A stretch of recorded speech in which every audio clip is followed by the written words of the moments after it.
Hola.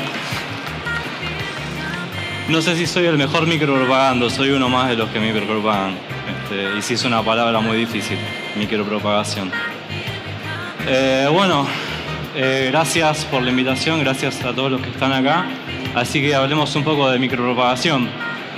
A mi óptica, por lo menos, es el futuro, o es una de las cosas que va a llevar al futuro del cannabis. Y cuando pensamos en plantas, pensamos en gente cultivando el campo. Cultivar el campo y hacerlo con tecnología es lo que llevó a la posibilidad de que mucha gente se junte en un lugar y que se arme lo que hoy conocemos como civilización y ciudades, donde se junta un montón de gente, se necesita un montón de comida y hay que producirla, y hay que estar a la altura para producir comida. Todas estas imágenes que siempre las uso para dar clases me encantan porque se ve perfectamente. Hay un señor de Egipto con una suerte de arado, lo mismo en China, o sea, el arado evolucionó más de una vez en distintas civilizaciones. Hay unos muchachos griegos con una cosechadora propulsada a burro, y por este lado del mundo la tecnología de los griegos en escalinata. Así que toda la producción de alimentos necesita tecnología, y no solo cuando hablamos de tecnología hablamos de cosas para trabajar el suelo o mejorar la producción, sino esa tecnología también se aplicaba a las plantas, al mejoramiento vegetal, que vulgarmente se le dice domesticación. ¿Y qué es la domesticación? Absolutamente todo lo que consumimos y todo lo que consideramos hoy en nuestra realidad tuvo un montón de años, miles de años de domesticación. La domesticación es básicamente quedarse con los individuos que tienen características que nos interesan y cruzarlos con otros individuos que tienen características que nos interesan, y así vamos mejorando las plantas. Por ejemplo, acá vemos una zanahoria silvestre, un maíz silvestre y una lechuga silvestre.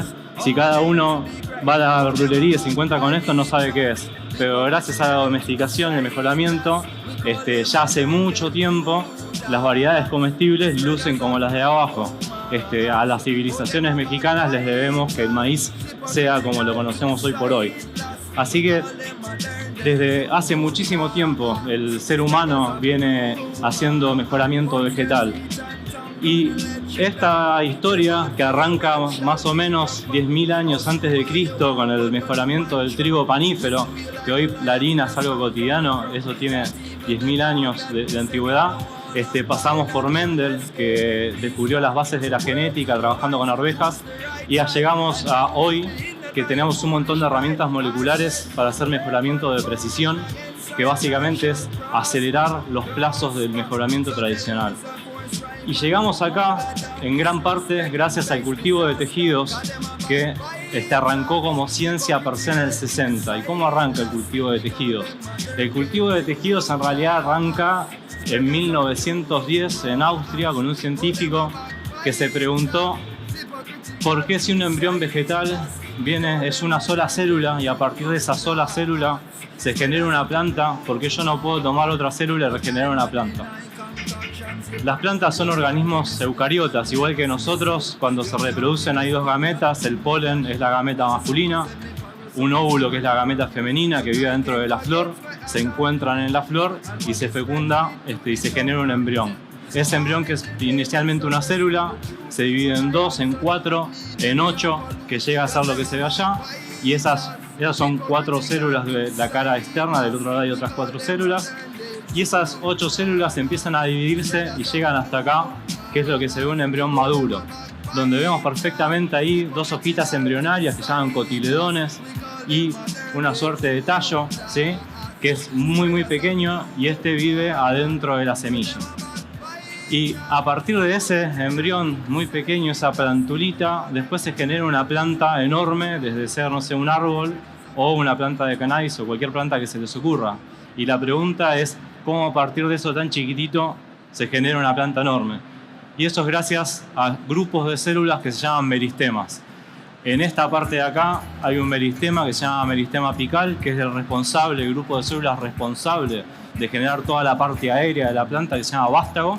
Y acá encontramos otro meristema que se llama meristema radical o radicular, que es el responsable de hacer todas las raíces de la planta. Y eso ya está en ese embrión. Y esta buena pregunta de este austríaco que pensó en agarrar una célula ¿Qué pasa si agarramos un meristema en lugar de una sola célula? Y eso dio origen a la micropropagación. ¿Qué es la micropropagación? Agarrar un meristema, ¿sí? Que es este grupito de células que está especializado en generar el resto de la planta, ya sea las raíces o la parte aérea, sacarlo, disectarlo de la planta, cultivarlo en condiciones controladas in vitro y a partir de ese meristema regenerar una nueva planta que finalmente se saca del sistema in vitro y pasa a ser una planta estándar como su planta madre. En pocas palabras, eso es lo que es la micropropagación. Ahora, vamos a charlar de micropropagación que tiene sus puntos realmente álgidos, porque esto no es tan sencillo. Entonces, ¿qué partes o cómo se hace este proceso que les conté en breves palabras, donde es sacar un grupo de células y felizmente regenerar una planta? Lo primero que se hace es seleccionar una genética elite. La charla anterior habló de genéticas elite. Eso es de, digamos, plantas de donde uno quiere o desea generar nuevas plantas, ¿sí? Sacarlas, este grupo de células, que es una disección, es como una operación que se hace literalmente en un quirófano de plantas, que es un gabinete estéril. Se llama obtención del explanto, porque sacamos este cúmulo de células que lo denominamos explanto. Ese explanto lo vamos a cultivar en un medio que es como una gelatina que está llena de nutrientes y que está llena de reguladores de crecimiento. ¿Y qué problema hay con los nutrientes? La planta los va a tomar para comer, pero todos los patógenos, hongos y bacterias que hay en el ambiente también son muy buenos comiendo nutrientes. Entonces eso nos obliga a trabajar en esterilidad.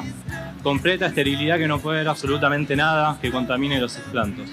Una vez que logramos meter el tejido vegetal in vitro, procedemos a lo que se llama multiplicación exponencial, donde a partir de ese meristema, de ese explanto, generamos cientos y miles en realmente muy poco tiempo. Y una vez que uno ya tiene las plantas miniatura, decimos, ok, quiero que esto que está viviendo en un frasco de plástico pase a una maceta y pase al mundo real. Tenemos que establecer la plántula, eso significa generar raíces, y luego la pasamos a tierra y la planta se prepara para conocer el mundo real que hasta ese momento no conoce. Acá aprovecho para agradecer a los chicos de THC, Marcelo Soma y Nico Reitman, que me cedieron las fotos de la nota de micropropagación que escribí yo. Las fotos son tomadas en el lago. Gracias Nico y gracias Marcelo. Y como les decía, etapa por etapa se seleccionan los explantos y lo que se ve ahí son mis manos agarrando una hoja y ahí hay un meristema, hay una yema oculto adentro de la planta. Entonces uno con mucha paciencia, cariño y lupa, si hace falta, hay que disectarlo. Esto es una vista con lupa del meristema, y el meristema es aquella punta que se ve ahí con las dos cositas que son hojitas embrionarias. Esas dos hojas después van a crecer. Esto que se ve acá son hojas que son grandes y estos son meristemas secundarios que están ahí al lado de la hoja. Entonces lo que uno tiene que hacer es extirpar con bisturí y pinzas esos pedacitos de tejido. Luego de extirparlos hay que esterilizarlos, porque eso está vivo, la planta está viva, la planta coexiste con otros bichos, tiene hongos, tiene bacterias, hay que limpiar esos tejidos. Es muy desafiante y tecnológicamente es un desafío matar los hongos, matar la bacteria, pero no matar la planta, ¿sí? Porque para esterilizar una pinza la autoclavamos, pero no podemos autoclavar un organismo vivo. Entonces ahí hacemos todos protocolos de esterilización y limpieza de esos tejidos. Y una vez que tenemos los tejidos estériles, nos pasamos al gabinete que también está estéril, donde se termina la disección, se termina de limpiar ese explanto y se ponen, como están allá, en tubitos de ensayo. Esos son explantos que tienen una semana. O sea, eso que se ve ahí hace una semana era un palito o una pelotita verde amarronada y en una semana se empieza a regenerar la nueva planta. ¿Por qué? Porque en esa gelatina que se ve ahí, que es una gelatina un poco más sofisticada, está llena de nutrientes, con lo cual la planta no necesita fotosintetizar en una primera instancia y está lleno de reguladores de crecimiento, que son hormonas vegetales. Entonces, el arte de la micropropagación no solo está en disectar estos explantos, sacar algo muy pequeño, esterilizarlo, sino en componer una sinfonía de hormonas que le diga a la planta, bueno, ok, ahora yo te saqué de tu planta madre, regenerá una nueva planta, hace un tallo primero, hace hojas después y mantenete haciendo tallos y hojas hasta que yo te diga lo contrario. Entonces, ahí estos reguladores de crecimiento, estas hormonas, inducen a que la planta comience su crecimiento. Una vez que pasan más o menos 10-15 días y el tubo no se contamina, chequeamos que la planta está realmente estéril, o sea, eso hasta antes era una planta que estaba en el hábitat común. Y una vez que tenemos las plantas que están garantizadas estériles, las pasamos a contenedores más grandes, donde ahí decimos que se termina de establecer in vitro el explanto, ¿sí? Porque ahí ya está estéril, ya empezamos a trabajar y lo ponemos en otro medio que le acelera el crecimiento. O sea, acá aceleramos el paso de la orquesta de hormonas y le decimos crecer y crecer rápido. Entonces los explantos empiezan a elongar y cuando elongan generan nuevas yemas, nuevos meristemas. Estos nuevos meristemas ya están estériles, con lo cual los puedo volver a cortar, los puedo poner en otros envases, ya están estériles, con lo cual generan nuevas plantas. Y esa parte es la propagación exponencial. Algunas genéticas que se comportan muy bien nos dan en más o menos 25-30 días unas 7-8 yemas nuevas. Entonces, un explanto inicial en 30 días me da 8 plantas, esas 8 me dan 8, esas 8 me dan 8, y esa es la parte exponencial, donde en 2 meses, si yo arranqué con 100 plantas, voy a tener 8.000 plantas más o menos. Y esto ocupa poco espacio, es otra ventaja. Esto va rápido, esto va en días, esto no ocupa espacio. Recuerden, esto usa muy poca luz porque ya tiene nutrientes en el medio, con lo cual la luminaria es totalmente austera. Eso que se ve ahí es una vez que el explanto crece, se llama repicar, que es cuando lo cortamos en pedacitos de vuelta y lo pasamos, queda así y vuelve a empezar el ciclo. Y este ciclo virtuoso es un ciclo redondo donde vamos creciendo, creciendo, creciendo y creciendo todos los meses. ¿Hasta cuándo? Ok, tenemos un montón de explantos, queremos plantas. Y estas plantas hasta el momento no tenían raíces, porque no queremos que inviertan su energía en hacer raíces, queremos que inviertan su energía en crecer la parte aérea. Entonces acá las cambiamos de medio, ponemos menos plantas por envase, cambiamos la sinfonía y le decimos, chicas, ahora raíces por favor. Y como son plantas súper copantes, todos lo sabemos, las plantas son copantes, ya entra las de cannabis más. Le decimos, ok, hagan raíces. Y ahí, como ven, puff, se explota de raíces la planta y decimos, ok, esta planta está completa. Tiene raíces, tiene hojas, está en posición de vivir por sus propios medios, les podemos sacar los nutrientes. Entonces ahí viene la parte de la aclimatación. Que la aclimatación es, recordemos, pasaron por el tubo, estaban en un envase más grande ya con raíces y es pasarla a una maceta real. ¿Qué es lo que hay que hacer? Primero, enseñarle a esas raíces cómo hay que vivir. Entonces ese es un desafío. Y por otro lado, esa planta estaba con una humedad del 100%. Entonces la humedad ambiental es del 60%, hay que gradualmente bajarle la humedad. En unos 30 días, la planta pasa de ese pote a una maceta, está regia y sin ningún inconveniente. Así que así termina el proceso, esa es la micropropagación, digamos. ¿Y qué ventajas o por qué se usa tanto?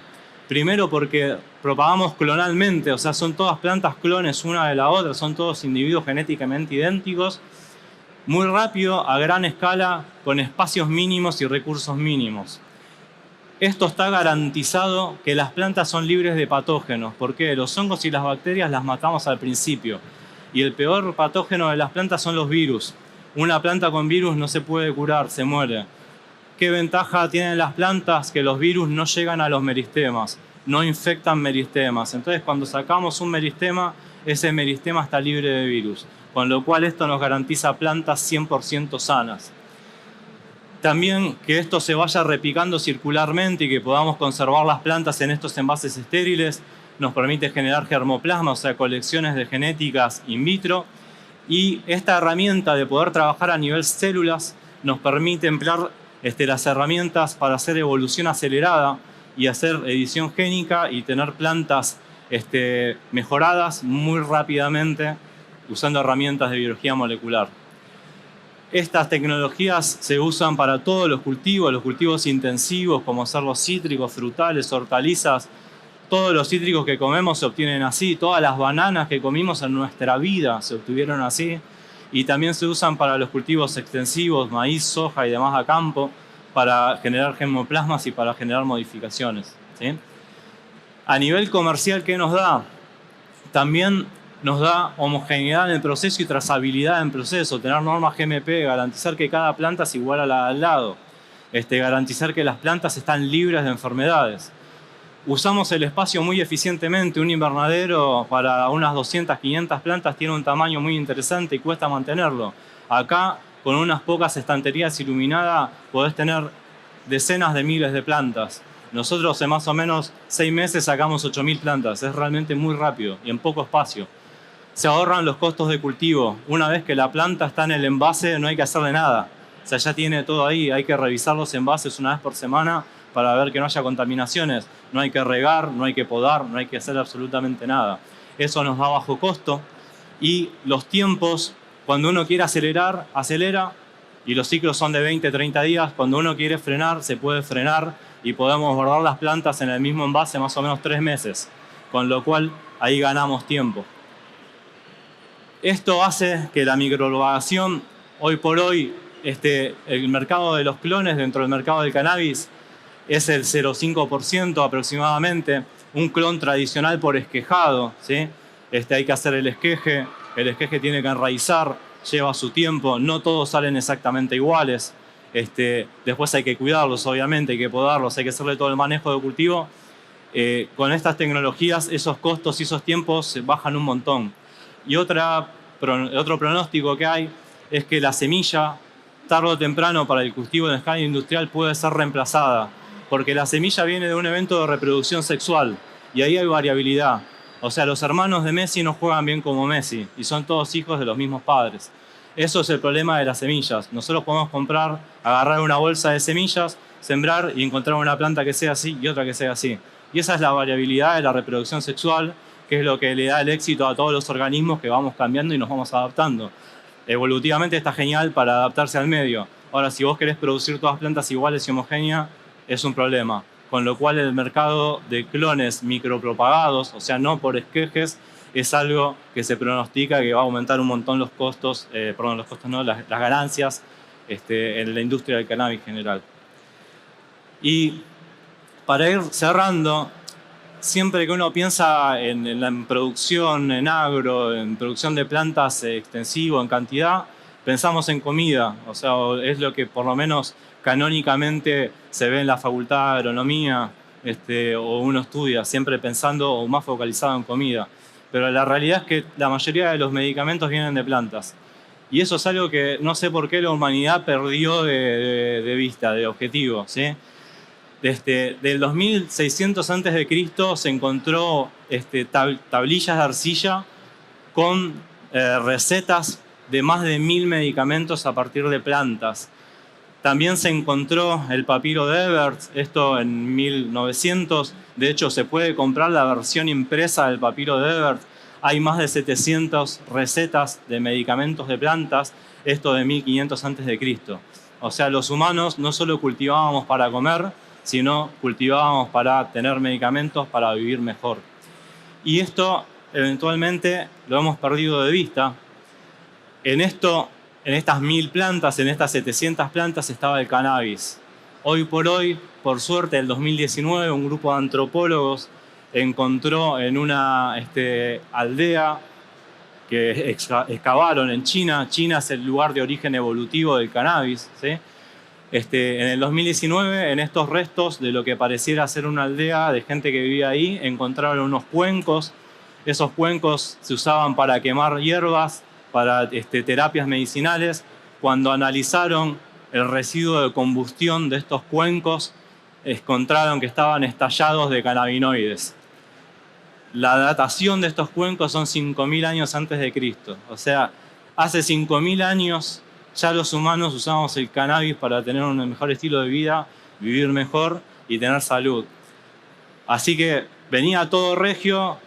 En el 60 acá se producía un montón de cannabis en La Pampa, hasta que en el 60 los astutos de la gente de la ONU prohíben el cannabis, con tanta mala pata que también en el 60 este buen hombre, Norman Borlaug, que la mayoría de la gente calculo que no lo conocen, es el padre de la Revolución Verde, Prohíben el cannabis y este agrónomo norteamericano descubre una variedad de trigo enano. Es una variedad natural, ¿sí?, que él encontró analizando cientos de variedades, y por mejoramiento tradicional logra por cruzas meter el carácter del enanismo en variedades de trigo elite, que daban muy buenas espigas con muy buenos granos. Y ahí genera ese trigo, que es el trigo enano. Es el primer evento, si se quiere, de lo que después se acuñó como Revolución Verde. ¿Y por qué Revolución Verde? Porque los rendimientos de trigo pasaron de 1.000 kilos por hectárea en unos pocos años a 2.500 kilos. Eso no había pasado en la historia de la humanidad, que se multipliquen a esas tasas, esos ritmos, los rendimientos de los cultivos. Eso hizo posible que países como México y la India adquieran su independencia alimentaria. ¿Qué quiere decir eso? México e India importaban comida, importaban trigo. Gracias a este descubrimiento dejaron de importar trigo por el resto de la historia. Por eso a Norman le dieron el premio Nobel de la Paz. Esto es curioso. Evidentemente no nos interesa lo que comemos, nos interesan otras cosas. Y todo esto sucedió con el cannabis en el closet, sin poder experimentar esto, que rápidamente se expandió a todos los cultivos, ¿sí? El cannabis se lo perdió y quedó ahí retenido sin poder experimentar la revolución verde. Entonces, nuestra pregunta ahora es cómo recuperamos este tiempo que se perdió. Por eso, hoy, desde nuestro lugar como científicos, es, por un lado, con tecnología, ¿sí? Nosotros hoy tenemos bioinformática, nos permite hacer data mining, recorrer datasets de genes, de expresión génica, que aceleran los tiempos de descubrimientos de nuevas variedades. Gracias a herramientas de biología molecular podemos acelerar la evolución y evitar tiempo de cruzas y hacer todo esto más rápido. Y también podemos evaluar esto rápidamente para ver si estamos haciendo las cosas bien, y si no hacemos las cosas bien, volvemos a empezar. Y esto es lo que hacemos desde nuestro lado como científicos y científicas del equipo de Cálice. No lo hacemos solo, por eso no solo es tecnológico el futuro, sino que también es colectivo. Esto lo podemos hacer gracias a que estamos incubados en la Universidad Nacional de San Martín. 2 de los fundadores de Cálice estudiamos en la UNSAM, somos biotecnólogos. Nos abrieron las puertas para volver con este proyecto, cuando en otros lugares, cuando uno decía cannabis, era como, wow, raro, esto en la universidad, así que nos abrieron las puertas. También estamos interactuando con otros científicos y científicas del país que son brillantes, como gente del PLAPIC, que es de la Universidad Nacional del Sur, gente del INTI, otras personas del CONICET, que entre todos esos equipos de científicos estamos armando redes de colaboración súper importantes y tratando de ganar todo ese tiempo que se perdió por no poder trabajar en cannabis. Y por último, otra pata que es súper importante, nosotros como científicos era raro decir hace un par de años en el ambiente de la ciencia que uno era usuario de cannabis o que experimentabas con cannabis o que capaz te ibas un sábado a las 8 de la mañana al laboratorio a trabajar con cannabis, porque era todo por abajo del radar. 2018 salimos todos para afuera. Y en esa salida también fue muy importante encontrarse con gente como THC, que me contactaron hace tiempo, así que gracias también ahí a Martín Armada, Alejandro Sierra, que hicieron como una suerte de puente entre la ciencia y el conocimiento empírico de los cultivadores, porque a su forma y con la empiria también hicieron un montón de ciencia y un montón de mejoramiento. Y otra estructura que ayuda a tender puentes, en nuestro caso particular, porque estamos en UNSAM, es el municipio de San Martín. Nos invitaron a formar parte de la mesa de cannabis. Como parte de la mesa de cannabis no solo hay ciencia, sino hay un grupo de científicos que se llama Educanar, que se ocupan un grupo de médicos y médicas que se ocupan de entrenar médicos para que puedan diagnosticar y recetar derivados de cannabis. Junto con centros de atención primaria del municipio, estos médicos ya están trabajando en los centros de atención primaria para incluir en el recetario aceite de cannabis y permisos de ReproCan. Y también todo eso que está vinculado y aceitado por las organizaciones como Matria Canábica, por ejemplo, que son los que ayudan con la logística. Así que la ciencia ayuda a acelerar los tiempos, pero tanto los cultivadores, el ambiente del mundo del cannabis de siempre, como la revista THC, y las organizaciones son las que pavimentan el camino y ayudan a acelerar estos tiempos. Así que para cerrar, Un dato de color, cuando Norman Borlaug gana el premio Nobel, él dice que la comida en ese momento es el derecho moral de todos los que habitamos el mundo. Nosotros, desde Cáliz, desde Lonsan, desde la municipalidad, todos los que son parte del proyecto, creemos que no solo la comida es el derecho moral, sino también la salud. Así que ahora está en nuestras manos y las de todos acelerar los tiempos. Ahora que pudimos salir del closet, esto me gusta decirlo siempre en clase, yo ahora en clase puedo hablar de cannabis. Ahora que pudimos salir del closet, el futuro es nuestro, así que hay que estar a la altura, acelerar y garantizar estos derechos para todos. Gracias.